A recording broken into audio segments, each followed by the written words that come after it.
This week I've been thinking a lot about how state of mind affects stage presence. And of course, state of mind isn't something that we just cultivate in the moment while we are presenting.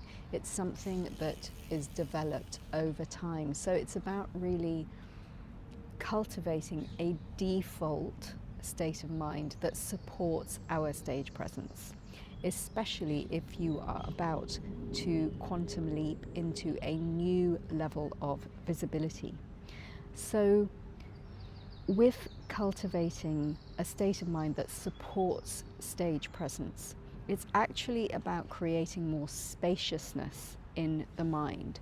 It's this greater quality of beauty and space. So the relationship between beauty and space, when we slow down the mind, slow down our thoughts, and allow for greater space between the thoughts, something very interesting happens. The innate quality of the mind's space actually contains beauty. It contains this very generative, nurturing, beautiful state.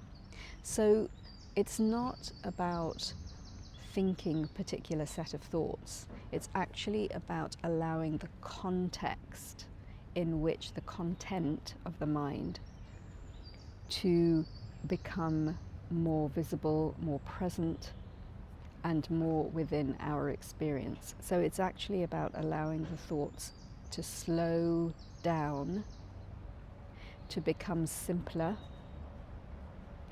to become more faded in a way, more desaturated. You want to desaturate the amount of thinking that you do. And when that happens, the context in which the thoughts occur, that is the actual fabric of mind, starts to become more present in our experience.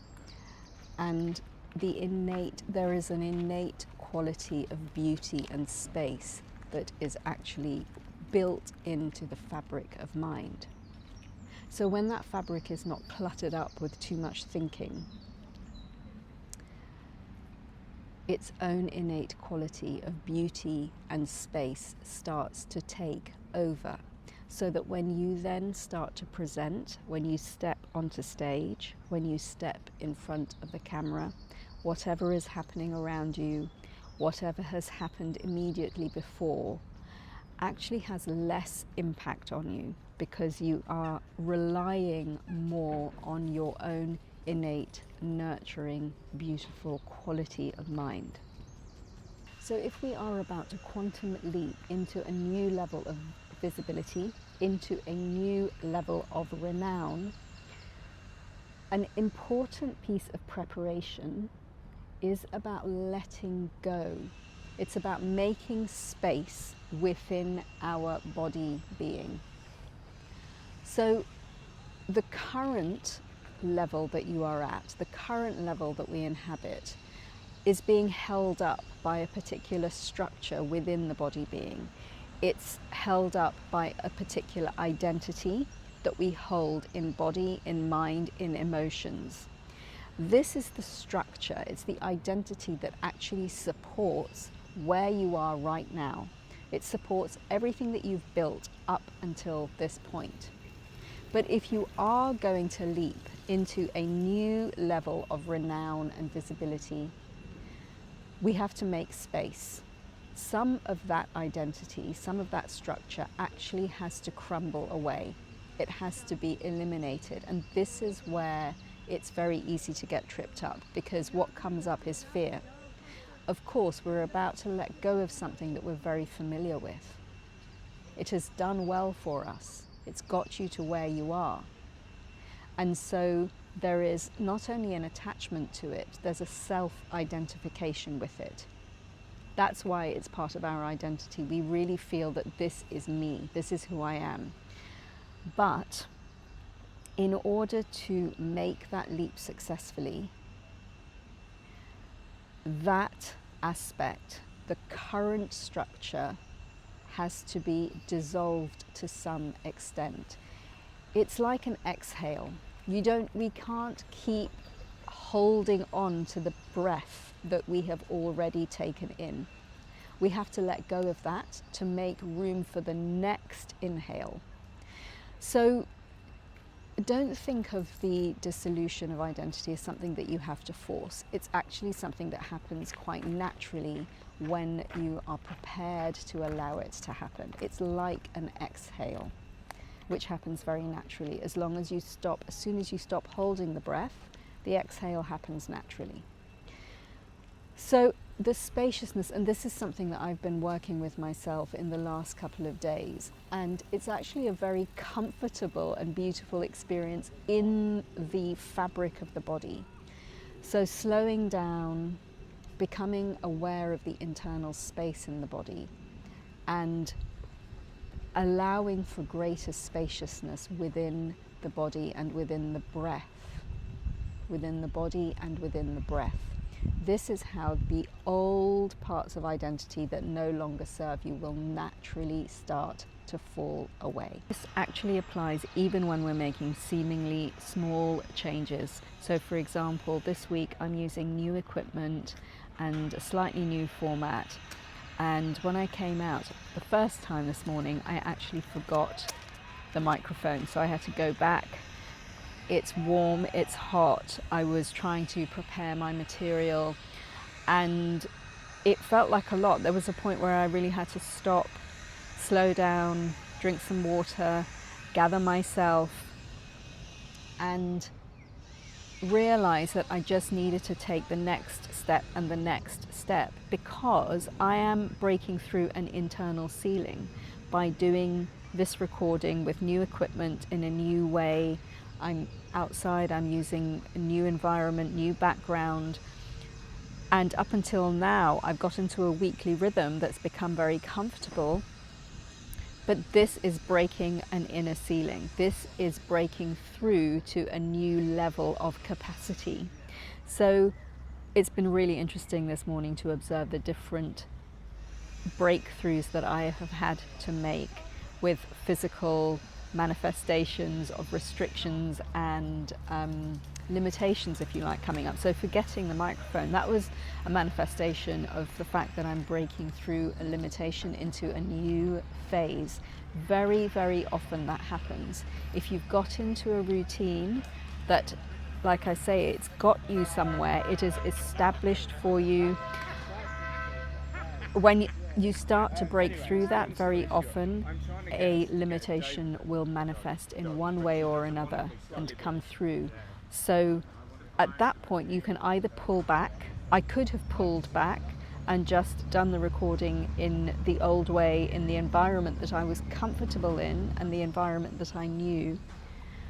Or I could choose to break that limitation. I recognized it for what it was, and I chose to break that limitation one step at a time, literally putting my feet one in front of the other, breathing through it, breathing into it, and making the mistakes, allowing it to be imperfect, but making that new structure of identity.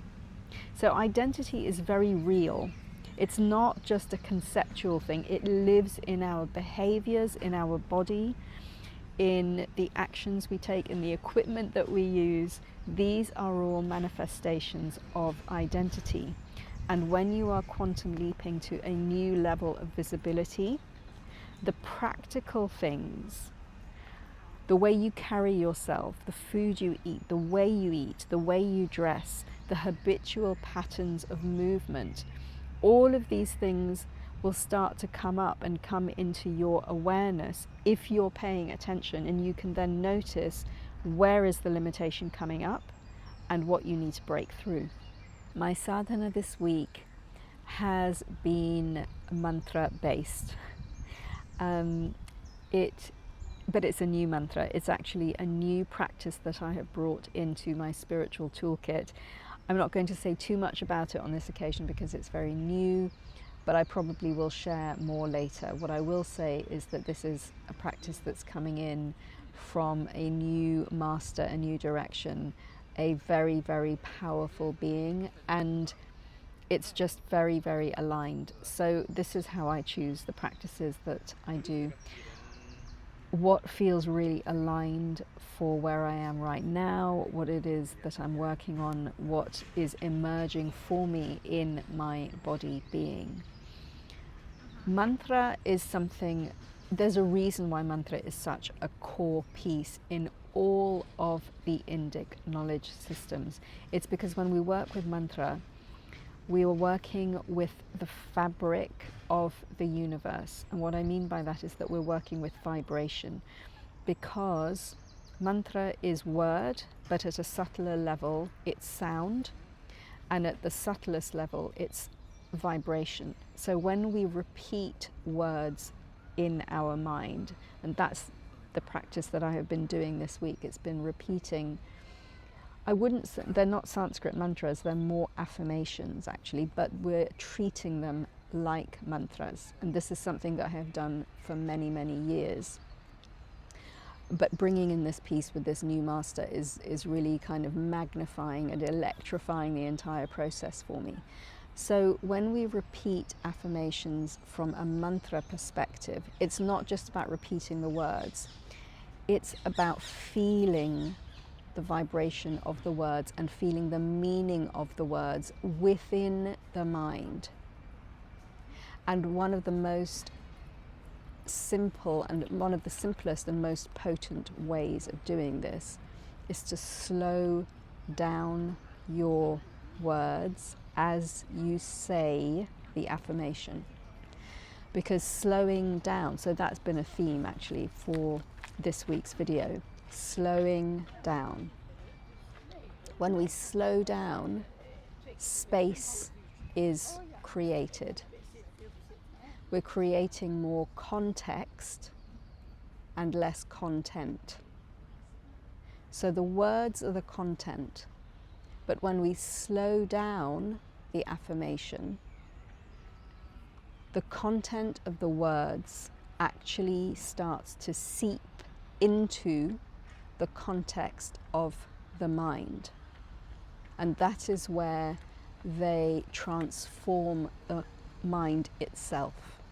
And that is when the mantra is really working on you. That's when it's really doing its job at a very efficient level.